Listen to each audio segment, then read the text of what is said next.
Hello, and welcome to this episode of Stories That Shape Us. My name is Joanna Daniel. Today on the podcast, I want to share three things that you can do to help your body cope with stress. We all have stress.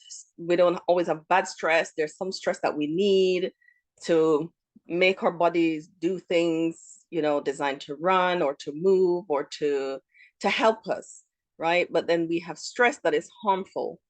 And that's the kind of stress I'm talking about. There's some things that we can do to help our bodies to deal with stress. Stress is not just a mental thing that we have that we deal with.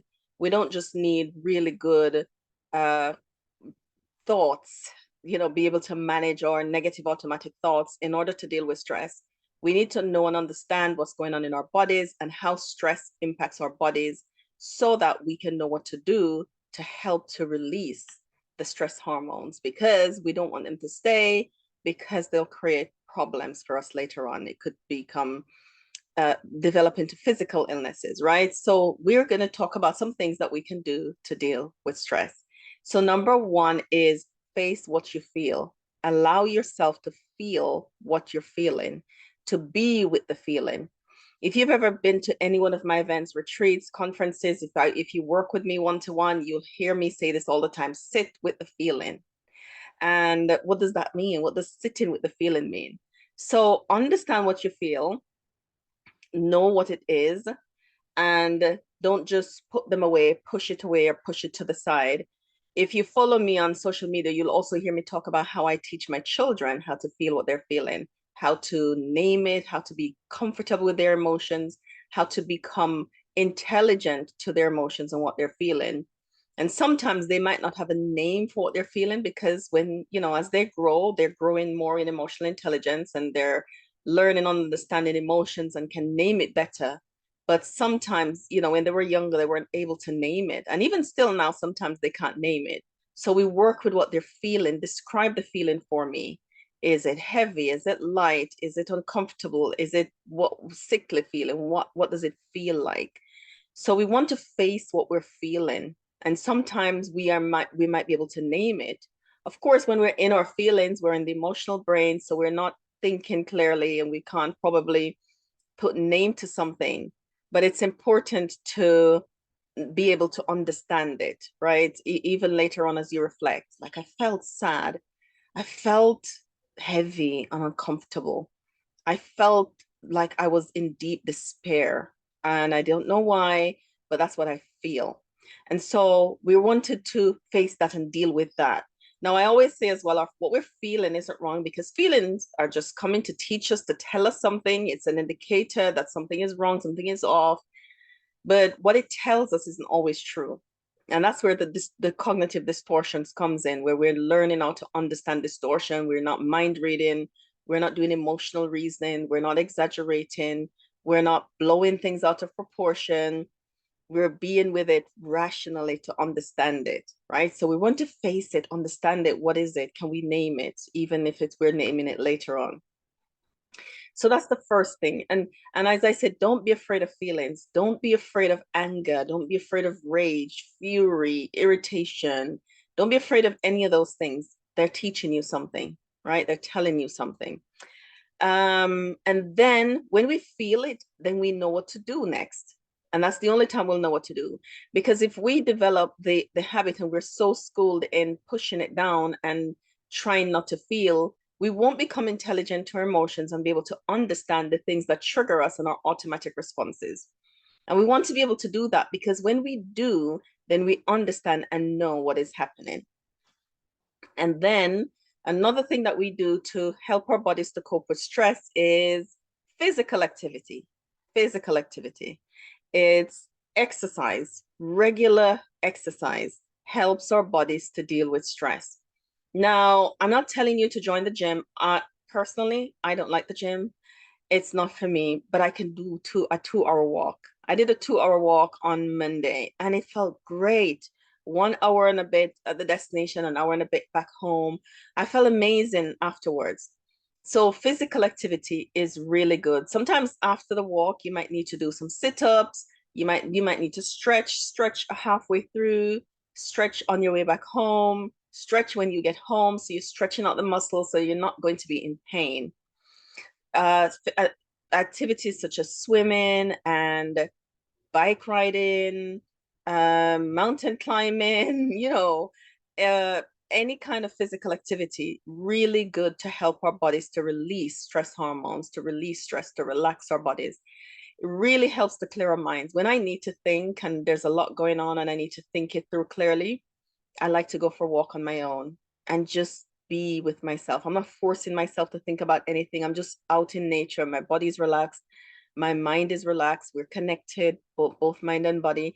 And in that place, then answers just comes, right? Answers tend to come because I can hear God clearer, I think, there. So physical activity is really useful. And it's especially useful when we are triggered and our bodies are flooded with stress hormones. Then we want to do the activity even more. Then go for a walk. I say to people, stamp up the hill, get your heart rate up and release those stress hormones and get your body relaxed again. Right? It might be a gentle walk that you're taking on your own. You might just need to go outside and do the stretching outdoors. You might need to do some weights or whatever you do, whatever kind of physical activity you like, choose the one that you like and do it. But something is necessary to do when you're learning how to release stress. This is one key thing that you can use. And the next thing is time. Time, time, time. I know sometimes we want to rush through feelings. We want to rush through what's happening. We want to get to the end. We want it to be over. But time, it takes time sometimes to understand what we feel. It takes time to process it. It takes time to change our automatic responses. It takes time to heal. It takes time to train our nervous system to respond in a different way because we're training it. So give yourself time, give yourself and your body time to respond in different ways because you're literally retraining your nervous system to respond in a different way. And you're training your mind as well, your brain, to go down a different pathway. You're rewriting some things for yourself, right? You're putting a new blueprint in your mind and body. That's going to take some time. So that's one of the things to remember when you're teaching your body, when you're helping your body to cope with stress, when you're helping yourself, when you're learning, you're unlearning some old things and learning some new ones. Really important that the time piece is there. So time means that you're going to be patient with yourself. You're going to be gentle with yourself. You're going to offer yourself grace when you make a mistake, when you go back to your old ways of coping, when you don't remember to sit with your feelings, when you don't do the physical activity for 3 weeks and it's running into 4. Just time to give yourself to get back on track, time to start practicing again, time to put everything in place and to use the time that you have, right? So also time, as your number one, you're learning to face your feelings. It's going to take time to understand what the feelings are, to become intelligent to your emotions, and to learn how to sit with it. So time is required, patience is required, grace is required for yourself as you're doing those things. Really important. You're going to take time to maybe figure out the kind of physical activity that you like. If you've never done anything before, you're not an exercise person, and you're learning that this is really important in a really important component of healing. And so you're giving yourself time to learn. You might try out a few and decide that this is the one that you like to do. So that's how I figured out that I didn't like the gym. I used to go with my sister to the gym and my friend, and they would go to the gym, and I'm ready after 15 minutes on the treadmill. I'm like, right, are we going to the shower so we can go home? And they're just getting started an hour in, and they are looking for new machines to go on, and I'm bored, wondering why are we staying at the gym this long? So, but I can go outdoors and I can walk for hours. I'll sit and have a packed lunch and I'm not ready to go home. I can spend all day out there. That's not for everybody. So as you're learning some new ways of managing stress, give yourself time. Now, those are just 3 things that I've shared. You might know some ways that you're using that you're using to deal with stress, and they are effective for you. As you practice those things, share them with us. Share them with us in the comments so that other people can learn and grow and understand some new ways of dealing with stress. But whatever you do some things that is going to help your body to release stress. Thank you for joining me in this episode of Stories That Shape Us. I hope you'll join me on the next story.